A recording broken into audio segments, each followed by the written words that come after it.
Avec 20 minutes de retard, le dernier intercité de la journée libère enfin les voies.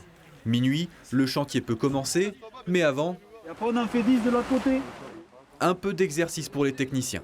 Ça fait 2 mois à peu près que la SNCF a voulu mettre en place ces échauffements pour éviter les accidents de travail.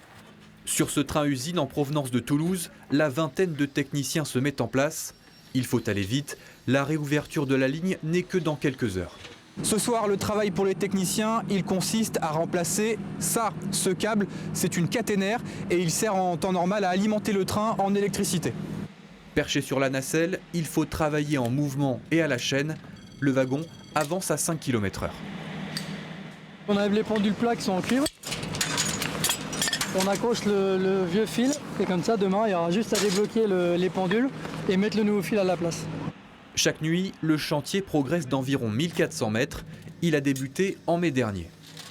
On commence à Limoges, on descend à Brive pour finir sur Cahors dans 3 semaines. C'est une des dernières opérations d'un vaste programme débuté il y a 7 ans. Un plan à 1,9 milliard d'euros pour remettre à niveau la fameuse ligne POLT. Entre Toulouse et Paris, SNCF Réseau a réalisé des dizaines de chantiers comme celui-ci. Aujourd'hui, le gros du travail est fait, mais les chantiers ne vont pas s'arrêter pour autant. On va continuer la régénération de la ligne justement pour ne pas se retrouver dans la situation où on était il y a 10 ans, où on avait beaucoup de travaux à réaliser pour retrouver des conditions de circulation les meilleures possibles. Une fois posée, cette nouvelle caténaire devrait durer environ 30 ans.